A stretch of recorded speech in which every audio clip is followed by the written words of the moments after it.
In June 1994, an American tourist was visiting the Normandy region in France. Knocking on all doors in the town of St-Germain-d'Elle, he asked the local civilians a rather surprising question.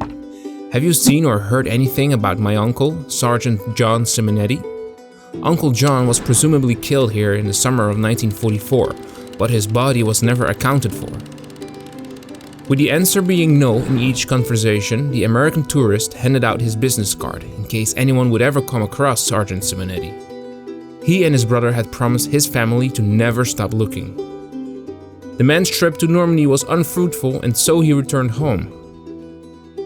What he did not realize that he walked within 1,000 feet of his uncle, and that his trip would eventually bear fruit.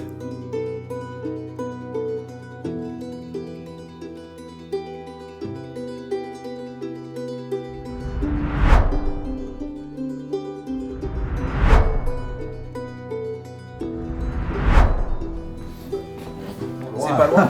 Non, c'est trop loin. Donc la découverte a été faite ici.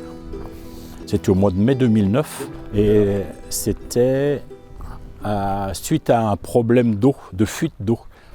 On avait une très grosse consommation d'eau. Ah ouais. On a cherché la fuite, on ne l'a jamais trouvée, donc il a fallu... On a fait une tranchée qui atterrissait là, il vient là. Oui, bah, le premier jour, c'est le jour où on a fait une tranchée. Hein. Donc là, on a trouvé, en fait, c'était la tête, hein, carrément. La tête avec les balles, il y avait plein de balles. Premièrement, il y avait plein de balles. Et là, quand on a fouillé, on a trouvé une plaque. On a trouvé la plaque avec la petite chaîne. Alors, on a gratté la plaque, on n'a rien compris forcément, mais on a dit c'est quand même un soldat américain. The name on the dog tag read John Simonetti. But was this indeed his body? And why did the US Army investigations conclude in 1954 that after 10 years of searching, further investigation in the town would be fruitless? Let's see if we can reconstruct what happened to Sergeant Simonetti. John served in the US 2nd Infantry Division and landed in Normandy shortly after D-Day. He received the Bronze Star Medal posthumously for exceptionally meritorious achievements in performance of outstanding service against the enemy in Normandy from June 7 to June 14, 1944. On June 16, 1944, his unit was tasked with taking St-Germain-d'Elle. John was in the 1st Platoon of G Company of the 9th Infantry Regiment. After arriving at the crossroad northeast of town, they were supposed to move 300 yards further south and take an unconfirmed road in western direction to the center of the village. On the right side was the 3rd Platoon, heading in western direction directly at the crossroads. And further in the back was 2nd Platoon, moving in western direction above the crossroads. During the course of the day, the 1st Platoon, using tanks to cross the fields and hedgerows, advanced within a few yards of the church, but was unable to cross the road running north from and through the town, because the enemy was located on the high ground across the river and fired down on G Company over the open ground from the west, south and southeast. The furthest advance was the houses on the road running west to the church. The 2nd and 3rd Platoon got as far as the road junction north of town. All day, Sergeant Simonetti's platoon fought for the town. The mayor wanted to show us some of the bullet impacts still visible at the former church location and cemetery of the town. Bonjour Claude. Donc les traces d'impact de balles, on les voit bien, qui ont éclaté le granit. Waouh, j'avais oublié celui-là. Donc il y a encore des traces d'impact. In 1947, John's platoon leader stated that he witnessed how John died of a neck wound inflicted by enemy small arms fire. His unit was forced to retreat and was unable to evacuate his body. The enemy was observed near Sergeant Simonetti's remains, but they were not encountered during patrolling in the days immediately following his death. His former company commander stated in 1954 that he had seen Sergeant Simonetti's body being evacuated by medical personnel to the aid station and that the graves registration had declared him KIA. However, Investigations by the army revealed that no such records existed.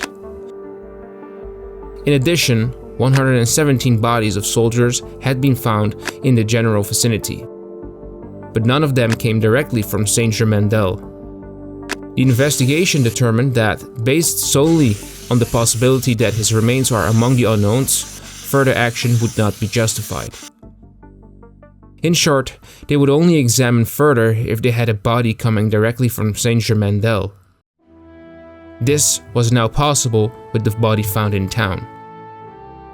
And the fastest road to identifying the body was through a DNA test with a living relative. And as you may know, word spreads fast in the village.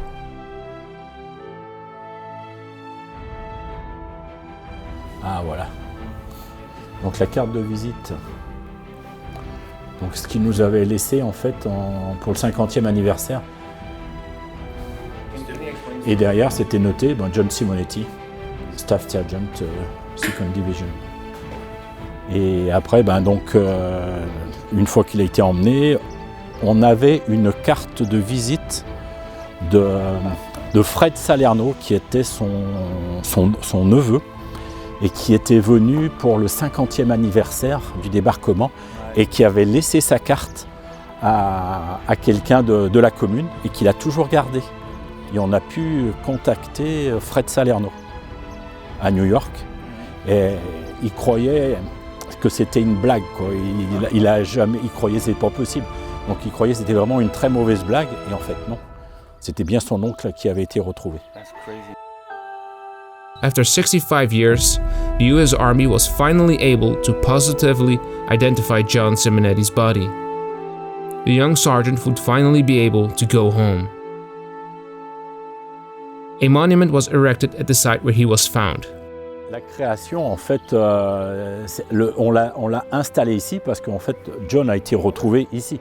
Donc c'était vraiment sur le lieu de sa découverte. Donc après, le monument, on a voulu faire un monument qui reflète la 2e division d'infanterie avec les symboles des plumes de l'Indien. En fait, c'est l'insigne qu'ils ont au niveau des épaules. Les gens, ils ont vécu le débarquement. Ils étaient là quand il y avait les Allemands. Ils ont vécu l'occupation. Mais ils n'en parlaient pas beaucoup. Une fois que le corps de John Simonetti a été retrouvé, la parole s'est libérée. Les gens, ils ont parlé de plein de choses que j'avais jamais entendues. Et donc après, c'était logique de faire... C'est un symbole, parce qu'il n'était pas tout seul à être là. Mais c'est symbolique de commémorer une personne et puis la ténacité de sa famille à rechercher pendant 60 ans, 70 ans, de rechercher son corps. Ils n'ont jamais abandonné. Et là, de les retrouver, mais c'était miraculeux. Donc c'est un symbole très fort pour sa famille, mais pour toute la 2e division d'infanterie, et le 9e régiment en particulier, qui était sur Saint-Germain. The battle for St-Germain-d'Elle started on June 16, 1944. Because of fierce German resistance, it wouldn't be liberated until July 27. There seems to be some confusion as to where John exactly was killed. John's platoon leader stated in 1947 that John was killed 190 yards west of the church. However, the coordinates he provided refer to the location where the body was found in 2009. The company commander stated in 1954 that John was killed north of a small creek about a little less than a mile northwest of the village. As a result, the town of St-Germain-d'Elle placed another monument dedicated to John west of the town, on the other side of the Elle River. Our map animation relied on the detailed account given in the after-action report by the same platoon sergeant within a month of the actual event. We think that the after-action report therefore is a more reliable source and actually made it very clear that John's unit never reached the other side of the Elle River. Thank you for watching. May we never forget.